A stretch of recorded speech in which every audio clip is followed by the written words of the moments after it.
Hey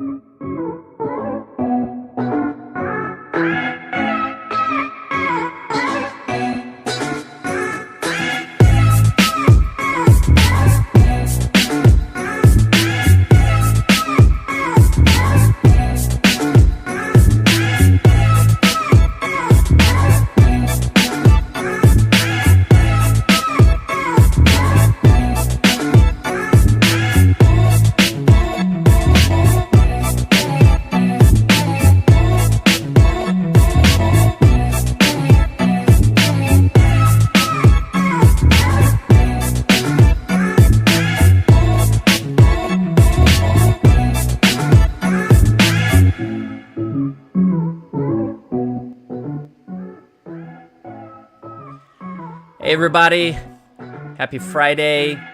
Welcome to Prepare to Go There. My name is Peter Burchfield. I'm so excited to jump into this coaching conversation with you. And you're watching Prepare to Go There. This is a self-leadership podcast that's going to help you lead yourself and stay focused on your future. And you've got a big year in front of you, a lot of challenges, but also a lot of opportunities. And so we want to make the most of it all. And I'm here to help you 1 week at a time. And thankfully, I am not here alone today because I have a great friend who is also a great leader. Justin Hodges is on. I'm going to bring him in and we're going to start a conversation about the new tactics that pioneering leaders are thriving with right now. So let me pull him in and we'll get it started. Hey, Justin, welcome. Hey, how's it going? Happy to be here. Man, it is awesome. It is great to have you as well. I do want to just give an honorable mention to my friend Chris Sanchez. He was excited. He wanted to be a part of this. He was really even committed before you got to schedule. And then just at the last second, dad life took priority, and we totally understand how that goes. And I think that's really cool to have, just to have friends that are, they're family men, they're entrepreneurs, they're leaders, they're leading themselves. So that's really cool. All good. We'll have another round, and we just trust that everything's going great. But why don't you introduce yourself, Justin? You were on episode 65, and now this is episode 113. What have you been up to since then? I've just been continuing to just move some things forward. So as we talked about last time, I am a senior graphic designer for Christian Brothers Automotive, but also I co-founded IHI Media with my beautiful wife. We have recently rebranded. We are now Crimson Media, so we're pushing that forward. Wow. So fun things ahead. Website rebrand and all the fun stuff. So yeah, it's a continuous journey that we're on, and we're loving it. Boom. That is so cool, because I think that really emphasizes what this conversation is going to be about. And I just kind of want to set up our time together. You're family man, entrepreneur, leader. We are a part of an awesome community with our church, and just I've been able to see you now over 13, 14 years. Yeah, man, it's been a while. It's been so fun. I mean, just to do life together, and then to grow as leaders together. And that's an intentional thing. And so when was that moment for you, Justin, when you said, hey, I'm going to start leading myself? When did that light bulb go off for you? It went off for me. I used to work at Chevron a while ago, and I was there just kind of exactly just working. And then I would look around, and I think there comes a time in everybody's lives where you have to look around and be like, hey, I believe there's more for me. And I realized that I wanted to jump to a strong career, jump to where I wanted to be, and I don't want to waste any more time. So started taking steps of making sure I educated myself, making sure I understood where I wanted to go, and then just little by little, day by day, going from there to where I am now. And again, like we were saying earlier, it's been an awesome journey. Yes. And shout out to your wife, Quenisha, who is amazing. And I know that she's been a big part of your success Yeah. story as well. Y'all taking that on together has been really inspiring. And I think where we can, I'm looking at my notes here and just got so much stuff to talk about, so many cool topics to get into. But, the reality is, if we want to pioneer anything new, we're going to have to lead ourselves and stay focused on the future from finish to start to finish. Start with the end in mind, Yeah. reverse engineer it, and then work that plan.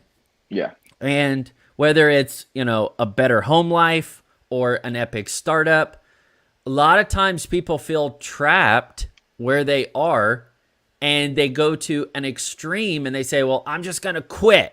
I'm just going to drop. I'm just going to, change everything. And then they left whatever stability they had. They jumped out unprepared, and now they've led their family, their friends, other people on their team into that mess. And so what I'm so inspired by with your example, and really your story, is a case study for all of us who are learning how to pioneer something new and needed, is that you were patient enough to go through the process in stages and steps, but you were very intentional with that time.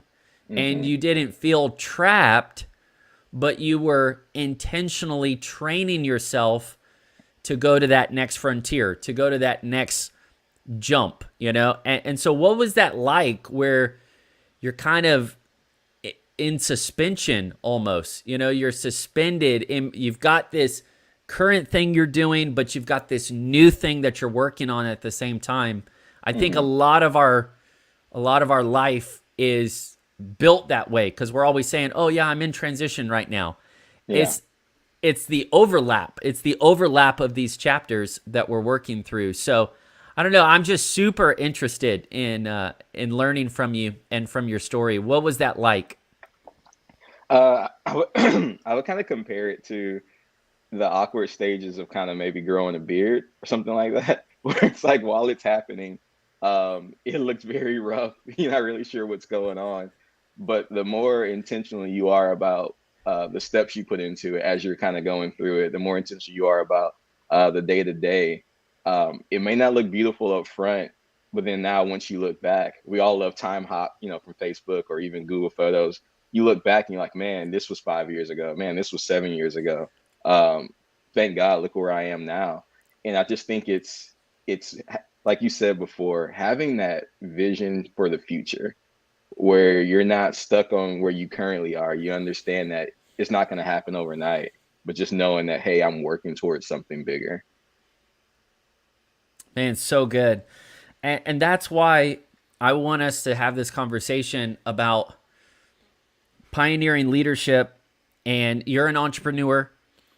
You and your wife have made many inroads and just investments in your family, in your future. It's been amazing to watch. And I'm just impressed that you do so many different things in an integrated way.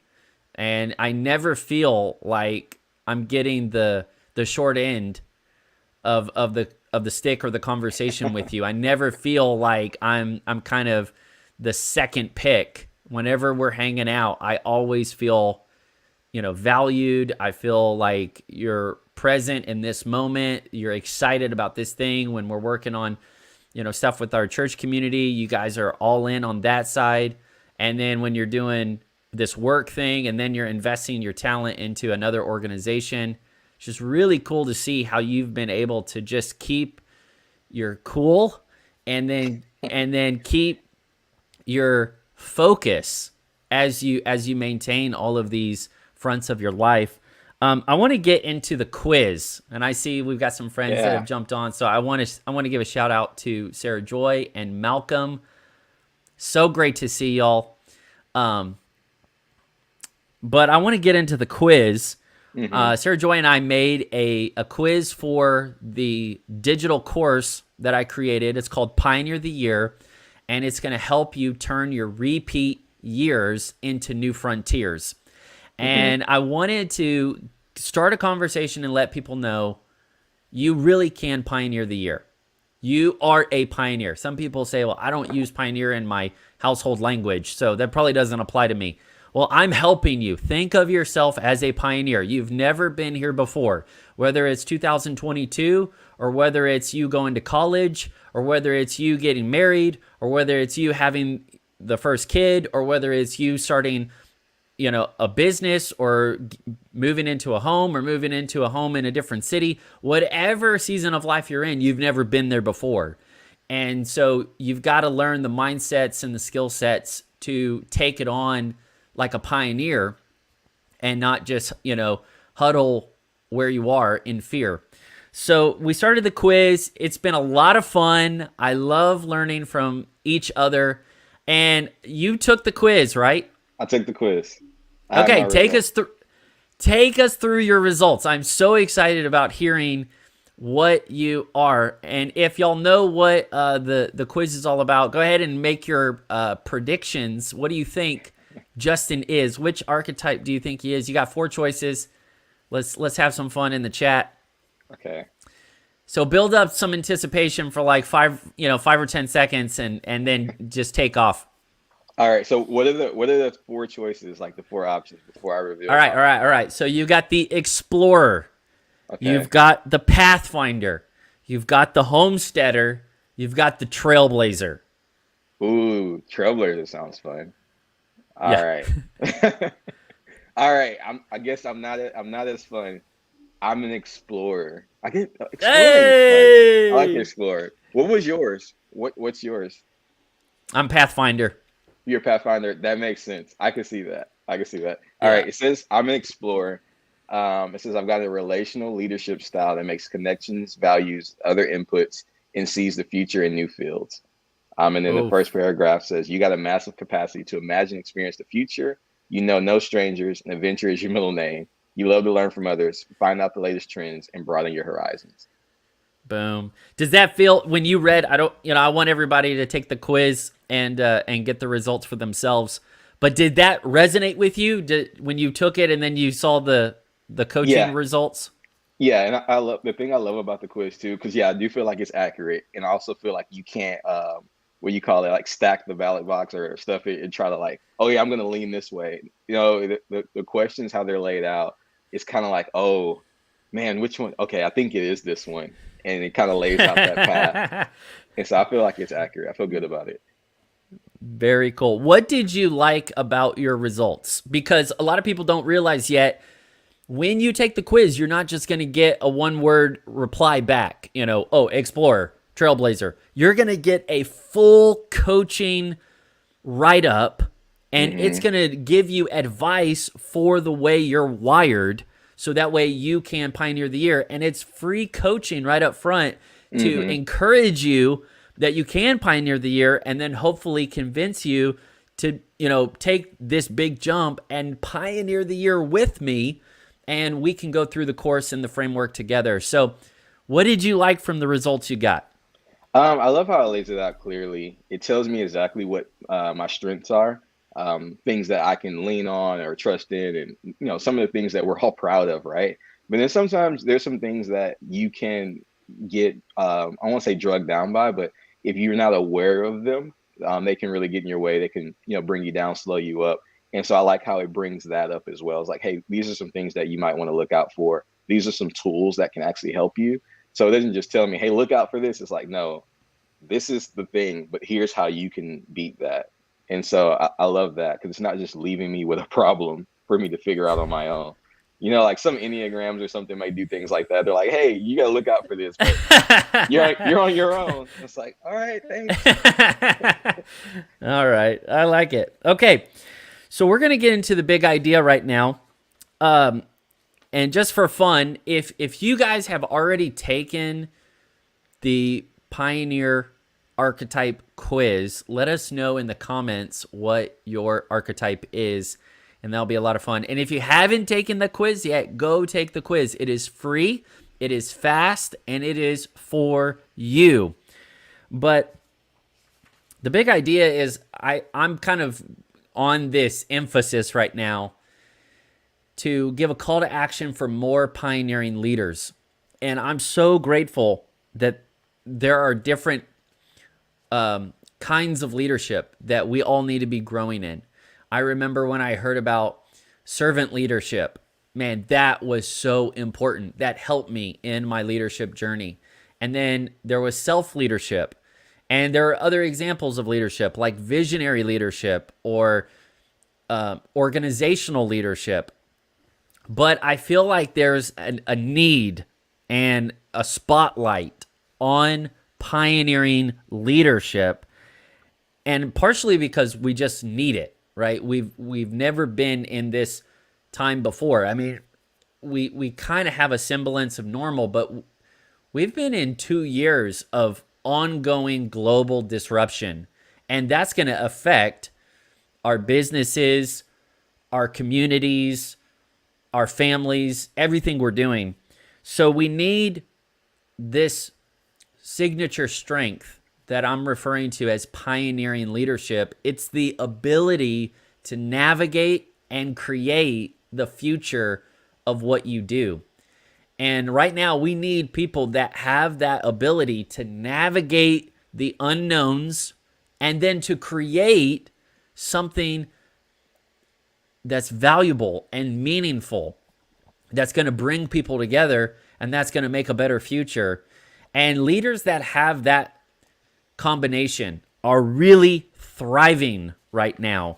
And so let me just ask you, Justin, why is pioneering leadership being emphasized? And then what do you think are some of the unique dynamics or some of the unique things that you're seeing in, that make these pioneering leaders successful? When you have a pioneering leader, I mean, the word says, without lack of vision, the people perish. Someone needs to be providing that vision. And if the vision is just coming from within the team and the leader doesn't have the vision, then that's not really giving clear direction, because then everyone feels like they can determine the way that the boat's going, right? I mean, if you have all the hands on the steering wheel trying to figure out where it's going, I mean, you're not going to really get too far. But if the leader has the vision clearly, that really helps. And so I found the leaders, I mean, one of the leaders I'm working with right now and several others, when they have, and it doesn't have to be like, oh, I have this 10-year vision. It's like, no, step by step. How are we getting here? How are we getting there? And where are we going next? It really helps you get buy-in from your team, because then they don't feel like they're just kind of like meandering around. And that's kind of what I've adapted that from the leaders that I've seen. And I've noticed that it makes me feel confident and comfortable with where I am and what we're doing. Man, that's so good. And that's true. They're not just, giving the team a lot of vision. They're actually giving the team the needed precision. Mm-hmm. These are the action steps that are going to help us navigate this unknown time. These are the specifics that we're going to do to deal with the disruption, to try something new. And that is so encouraging. And when you have these kind of leaders, they bring a lot of reassurance to the rest of the team. The team is not feeling, worried about, are we going to have a job, or is this going to work? They're going to feel courage. They're going to rise to the occasion because there is a pioneering leader that can take them, in this new terrain. That's so good. Are there any other unique traits that you're seeing that make a pioneering leader? Pioneering, I mean, you're a pioneering leader in the sense that, you pioneered a new business and you were able to function well in one organization and then bring that skill set into your own business. And now you've kind of got this multi-talented ability to serve and contribute on multiple teams at the same time. I don't think other leaders were trained that way. I don't think they knew how to operate as a as a rugged individual leader who could also be relational and serve and support on multiple teams and do well on multiple fronts. So I'm inspired by that.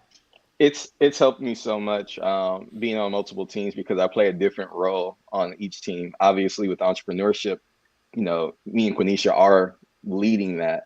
When I'm on the other teams, I'm more of a support piece. So I'm kind of learning as a support piece what I would like to see in the leader. So now I go back as the leader and I'm like, okay, well, I wanted to see that there. So now I'm going to be that. And so that's been something that's been real beneficial for me, of how I'm, processing leadership, how I'm processing where I am. And then a big thing that I always have to remember too, have fun in the process. Have fun in the process. I've had multiple conversations with people and they say, hey, why did you choose to be here? Why did you choose to do that? Because, we all can be anywhere. But part of the reason I'm where I am is not because of what I'm doing, it's who I'm doing it with. Wow. The people that you're with, they really motivate you each and every day, because you think about it, depending on the role you're playing, you're spending a vast majority of your time with those individuals. So if you're spending that much time with them, I think you should like them. So you try to Come have on. fun in the process. Dude, that is gold. I love that. And so true.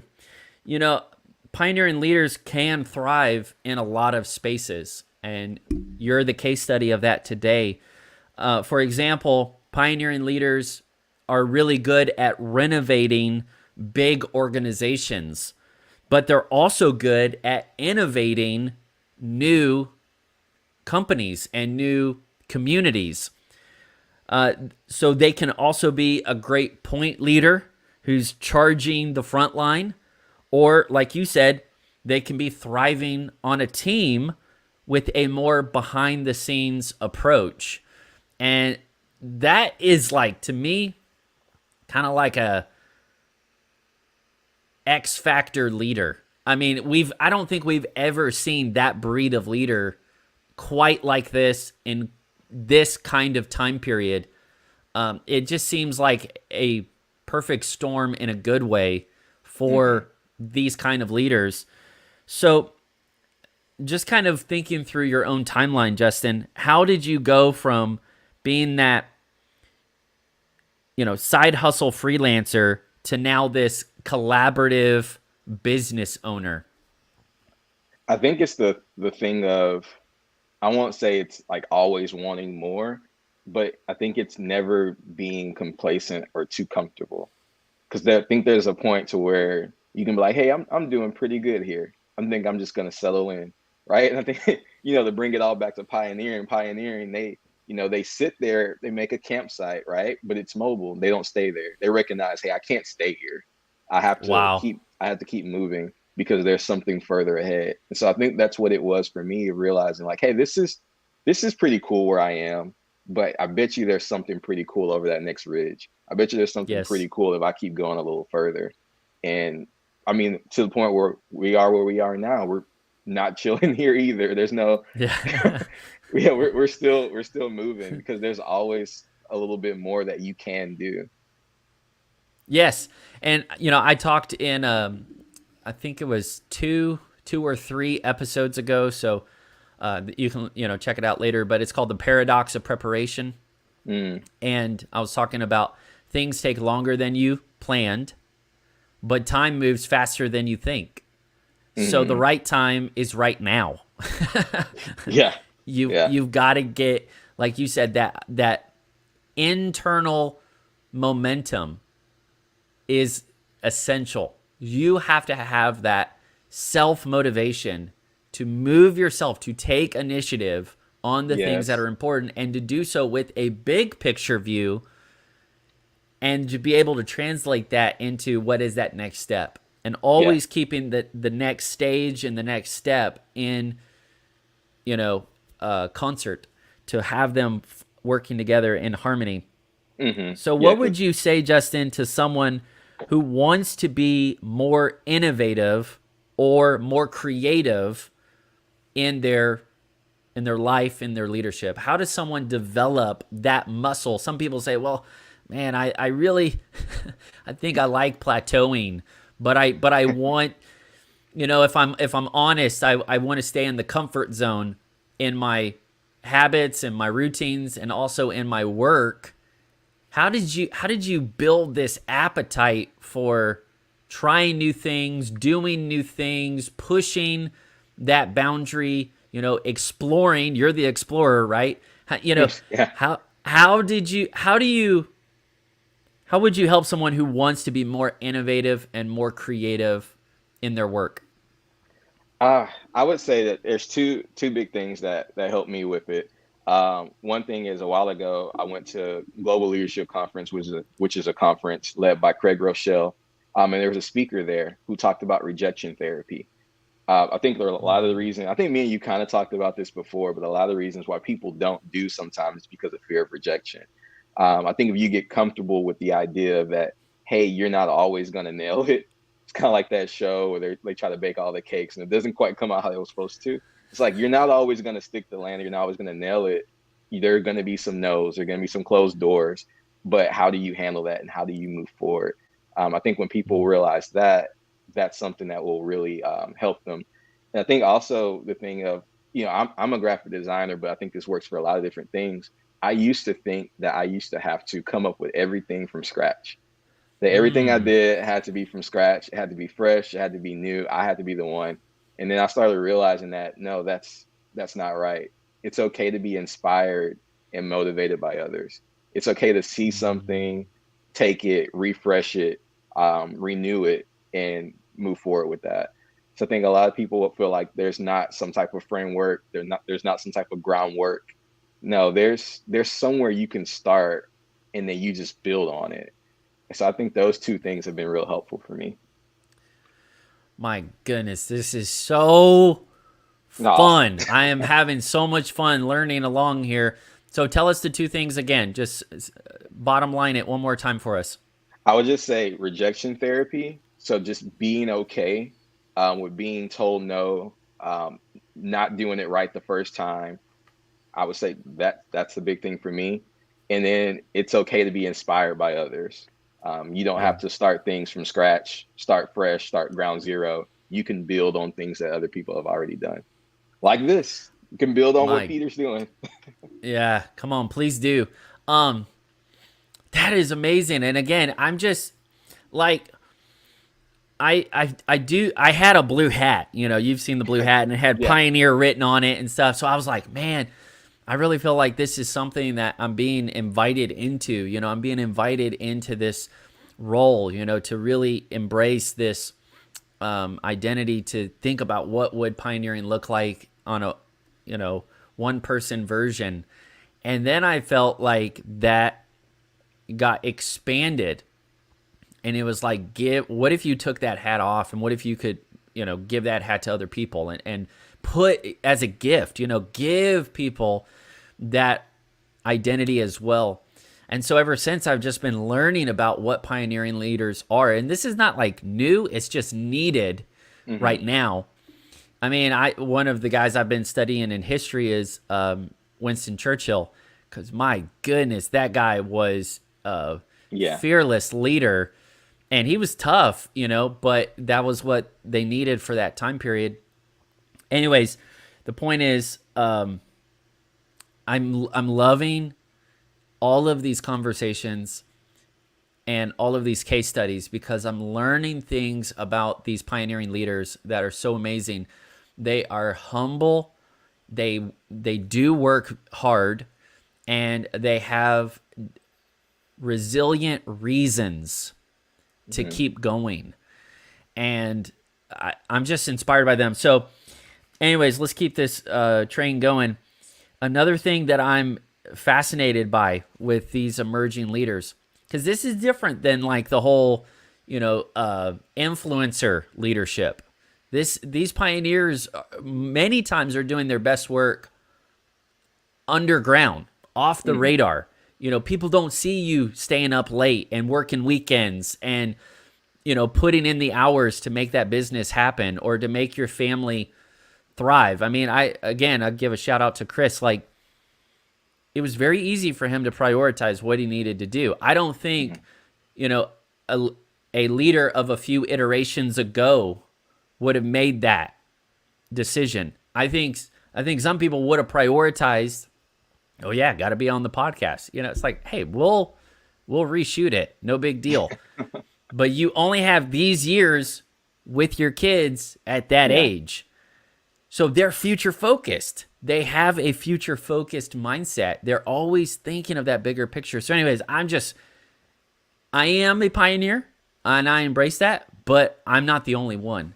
I do believe that there are many of us that are on this journey and we can encourage each other. So Yeah. I love these pioneering leaders because they are rugged risk takers, but they're also relational.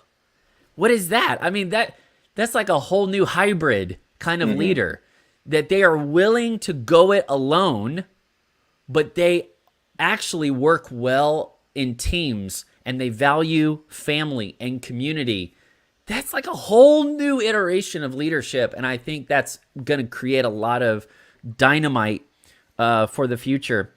So this even goes to a lot of the stuff we share and a lot of the work we do together. But how do we create cultures where leaders want to be awesome and epic in community, where they actually want to lead together? How do we create teams that don't stifle the epicness of the individual, but also don't isolate the leader to go be epic on their own?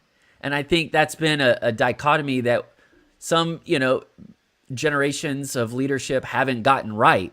But I think we have an opportunity to get that right. So what are some of the things you are thinking about when it comes to creating cultures where we're actually collaborating as leaders? You're 100% right when you say, previous cultures may not have gotten it right because, you look at the shift, right? Previously, it was all about the bottom line. It's like, hey, you come here to work, you come here to make money, you do this. Whatever happens to you, it's fine. You'll be replaced, right? In so many words. But now it's so much of a shift of like, no, we need to actually steward these people. How are they doing at home? How are they doing in their lives? Extra vacation time, different things so that we can focus. We're still going to make money, but we also need to make sure we take care of you. And so the thing that I really love is that new leaders have to have a awesome understanding of emotional intelligence. Just knowing like, hey, I need to realize that it's not just about me here and what we're trying to do, but I also need to read the people that I'm working with and understand what they may be going through.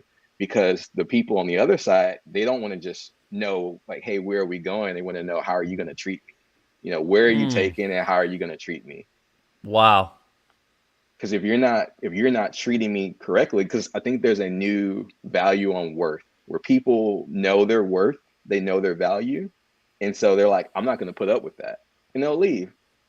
I'll go find another leader who's going to take care of me. And so now as leaders, we have to also be thinking about, okay, great. We're going to take care of this vision, but how I'm also going to take care of Peter, how am I going to take care of a Brandon? How am I going to take care of Melissa? How am I going to make sure that they are also okay in that? And I think it has to come from a posture of humility, realizing that it's not just all about me. It's not just all about my vision, but what part do they play in it? Man, that's it. That's right, man. I love this quote. There was an economist named William Gibbons, and he said, "The future is already here. It's just not evenly distributed." And that's really got me thinking. There really are pockets in culture, and there are pockets in our industries where you can see innovation happening, and they embrace innovation, and they have creativity, and they are working collaboratively, and that's like a big part of just how people flock together and work together and connect and get things going. And so I'm curious, how do we find the future in the spaces we're working in? We want to like be the pioneer that's thinking differently, that's welcoming the future, working on the future in the space we're in, whether that's your home life, whether that's your team, your business. it doesn't have to be futuristic. I'm just saying future focused. Hmm. Have you noticed anything about just being a little more open to find the future in the spaces we're working in? Yeah, I think it's, you kind of said it before, and it's kind of like, I think where we all need to be, where we're here, but we're gonna go to the future, and we come back so that we can then take everyone to the future. And so I Mm-hmm. think that's kind of like where we are, like the people that we're with, where we are, we have to act here, right? But it's almost like we're living in those two different spaces of like, hey, I have to see what's going on up here, but I have to bring that back to where I am, piece by piece, moment by moment. So that's Wow, that's kind of like where it is. Hey, you said it. Those are your words, not mine. bro. I think it sounds better in your mouth, so we'll stick with that. No, I love how you said piece by piece. Hmm. Because the future that we're waiting on, working towards, is so big. It's so bright, and it requires us to be so brave. We're not going to get it all in one field trip. Yeah. You know, I talk about field trips to the future. And Chris, we're going to get to your question, man. It's a great to have you on board. But we've got to go to the future in field trips and then bring back what we can piece by piece. And we are reimagining, you know, okay, I saw it over there, but now what would that look like here in this context with these people and these relationships? And I've, just in my own journey, I actually love the season I'm living in right now, like just as much Hmm. as my field trips to the future. And it's like you said, it's the people you're working with. I'm not trying to escape my home life. I'm not trying to escape my work. I'm not trying to escape my projects, my hobbies. I just see the potential, and I see, in a sense, kind of what's needed in these areas, and I just got to like keep going. So, all right, if Justin, are you down for an impromptu question? Yeah, always. Okay, always, I love it.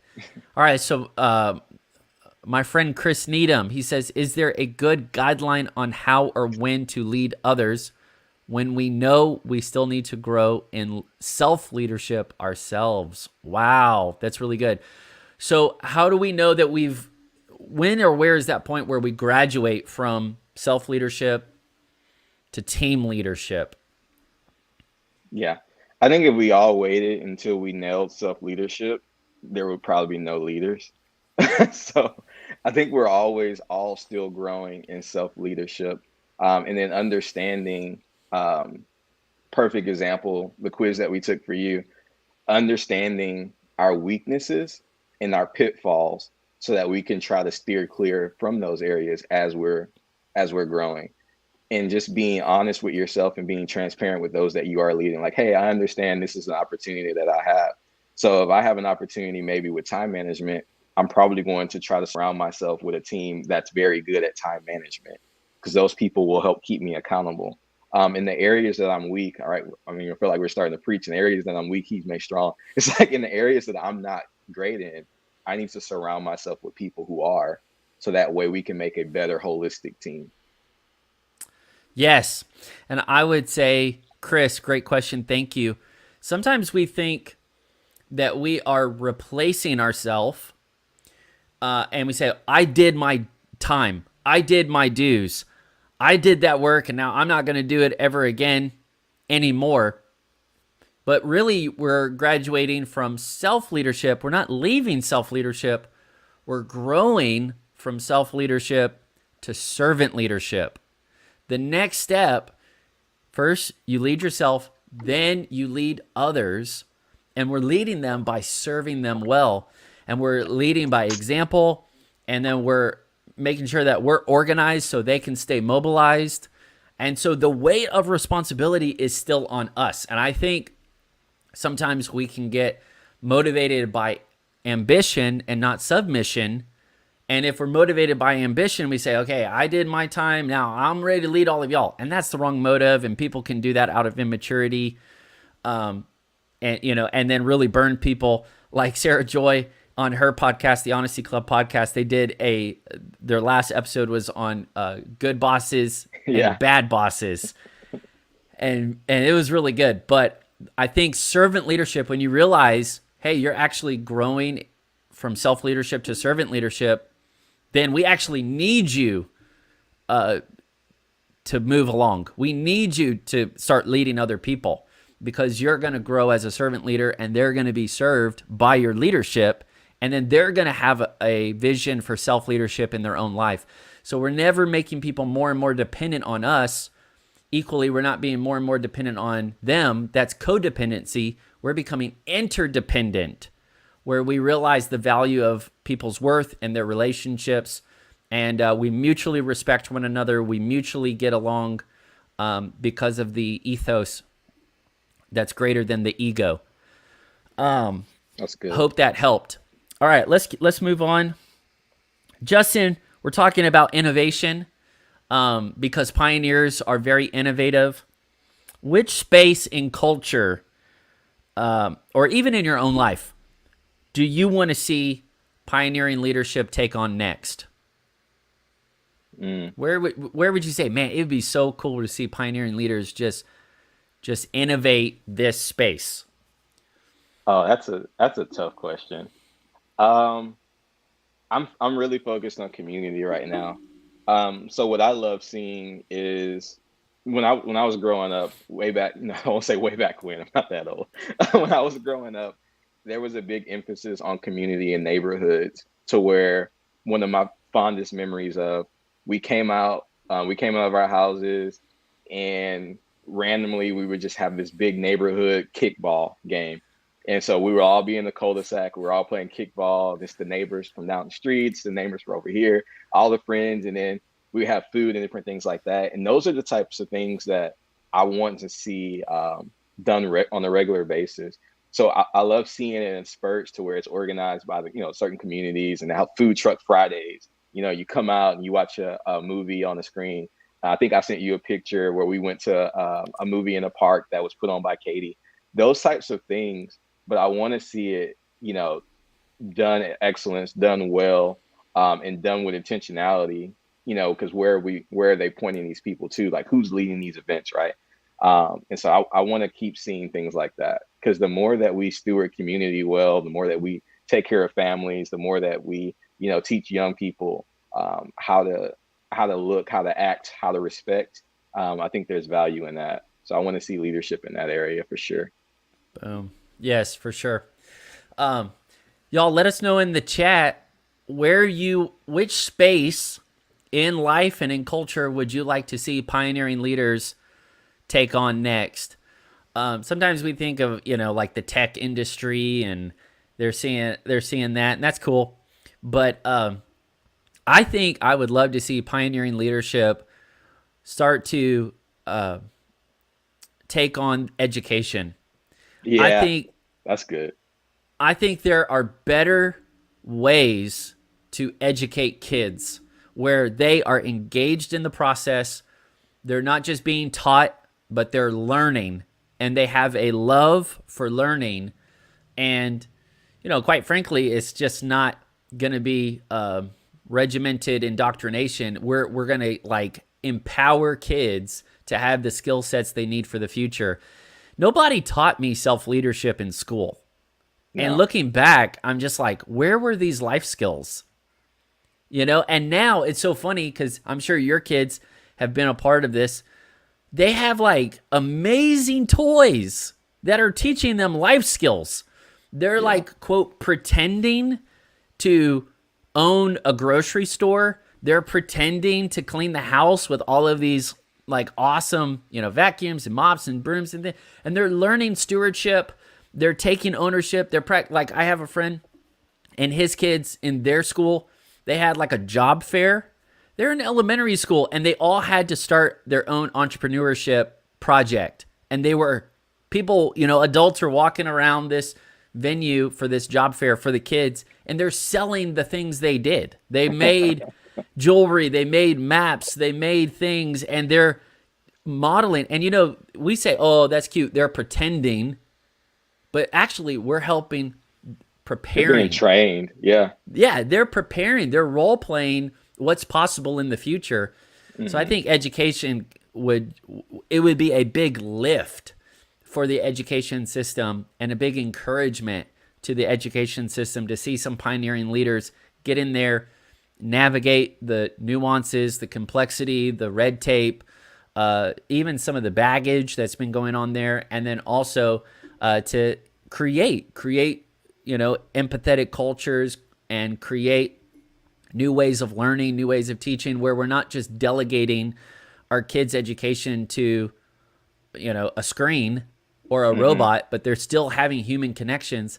Because, like you said, to the neighborhood thing, it's so funny. I felt like a generation ago, people were more grounded locally and they knew their neighbors and they knew what was going on. I think people know more about what's going on social media than they do on their own street. Mm. And it's like they don't even have the same social skills that they had before. We've Yeah. become a little less relational, a little less social, and those are people skills that you're going to need for persuasion, for leadership, for collaboration, for marketing.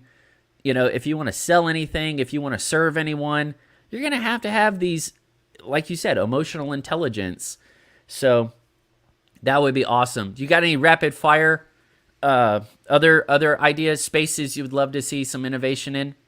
No, I second school. I think that was a big one for me. I think, like you said, just getting to the point to where um, partnering with parents, right? We talk about this all the time, but partnering with parents to make sure that students are getting what they need, not just learning how to pass a test, tax test, TOS test, whatever the assessment is right now, but actually learning life skills that are going to help them as they move forward. I 100% agree with that. Don't know what type of mountain we have to climb, but I'm here for it. Let's do it. Let's do it. Um, and I think the question that we can ask as parents, faith leaders, mentors, content creators, what are the skills that the youth are going to need in the future? What are the lessons they're going to need to learn? Yes, there are some things that are timeless, and that helps create the foundation and the worldview. But there are some other things that are going to be timely that they're going to need to know, they're going to need to have. And so instead of just reaching back to something that's, frankly irrelevant, Hmm. we've got to build with both the timeless and the timely and ask That's that good. question.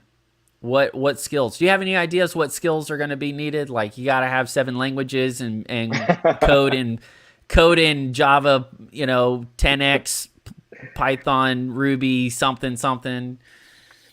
I think there's a couple. I think like we were talking about before, I think people are going to have to learn how to be empathetic. So again, that emotional intelligence. And empathy is different from pity, right? I'm not pitying you. Mm, I'm looking at you and I'm understanding what you're going through. Because I think that's going to help with a lot of perspective. And so as we're looking at things, seeing it through a different lens, understanding those who we're around, I think that's something that's going to be timeless, right? And I love how you put that timeless and timely because there's some things that are going to be situational. But I think that obviously the emotional intelligence, and I would say communication. mm-hmm. Communication is always going to be one of those things. Um, so those are two things that kind of come off for me. Man, that's good. I was gonna say language, and Yeah. that's practical in the sense of like I think it's very valuable to know a few languages. Um, I have a mentor. He's with the Lord now, but he said every language opens you up. It's a door. Every language is a door that opens you up to a new world, or a new part of the world. And so I mean, naturally, yes, but he was talking about relationships and heart connection. It's like, man, if you're trying to connect with people at the heart level, speak their language. And I think that's, practical and it's also figurative in the sense of Hmm. learning communication tactics, learning communication methods, learning How are we going to be speaking the heart language of, the teams that we're leading with, or the people and the communities that we're trying to uplift? So this has been phenomenal, man. We're going to land the plane here. I definitely want to get your contact info out. I want to hear a little bit more about Crimson, which is going to be an amazing launch of is it still the whole media agency? Yep, same thing, just simpler name, same meaning for the most part. And so we're super excited about it. Nice, clean look and feel. Crimson rolls off the tongue a lot easier than IHI Media. So we're very, very much excited about it and what the future holds. And then tell us, Justin, what would you say are like the main functions, the main services that Crimson's going to be leading in? Strategy and Okay. branding. So my wife, Quenisha, she does an awesome job of the psychology side of why to do things, how to do things, taking care of your people, taking care of your customer. And I focus a lot on the visual side of it, just how you look, how you feel, what people see, the representation. And so we are loving working together, dynamic duo, and she's great at what she does. And so we talked about earlier about knowing the areas that you're weak in, where she's strong in all the areas that I'm weak in. And so it makes me feel whole for sure. Man, you guys are incredible. Y'all do an amazing job. Quenisha actually has her degree in organizational psychology. Is that right? Yes. And then Justin has his degree in media drone extraordinaire. Graphic and web design. Amazing. And then really what they're doing is they're helping you brand your leadership, your team, your business, your church, your website, your movement, whatever it is. They're helping you brand, but not just with the media side. They're also helping you with the people side. And so it's all one cohesive experience, and they have all of the experience and all of the skill sets that can make that a seamless process. They're going to take really good care of you. So make sure that you check them out. Where can they find you, Justin, and the work you're doing? Yep. On Instagram, I am at jhodges11. You can follow me there for any updates as far as Crimson. If you want to bookmark the website, it's crimsonagency.net. It's not live right now, but as soon as it is, we'll let you know on Instagram so you can check that out. And I will make sure to put this info again in the show notes after all this. But Justin, this has been a big hit. Thank you so much. Home run day, home run conversation. I want to give everybody my call to action, which is I want to help you pioneer this year. You've got places to go, and people are waiting on you to lead them, to show them that there is a better future out there. And if you want to pioneer anything, whether it's your home life, your business, something online, community, movement, you're going to have to think like a pioneer now. You're going to have to lead yourself and stay focused on your future. And we've got some great tools to help you do that. Really, this is in the self-leadership space. So the first step would be take the quiz, find your Pioneering Archetype, get some great free, fast coaching to give you some quick wins. And then that'll help you explore and enroll in the course Pioneer the Year. And Pioneer the Year will help you to turn repeat years into new frontiers. It's a whole framework. It's not just productivity. It is a self-leadership framework that's going to help you be intentional and lead yourself all year long into all those things you wanted to do. So you can stop writing the same goals every year. And you say, hey, I have new goals. It's like, no, this is a do-over goal. And so we got to get you out of that repeat year cycle. And we got to help you realize that future you're meant to pioneer. Justin, anything else you want to finish with or say? I love what Peter's already said. It's free.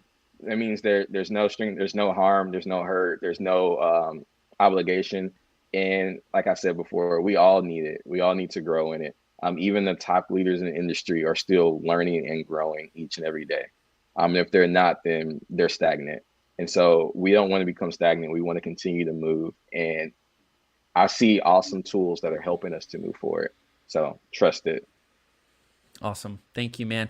Hey, guys, stay awesome. I will be here next week, and we'll continue the conversation, helping you prepare to go there. See you later. Thanks, Justin.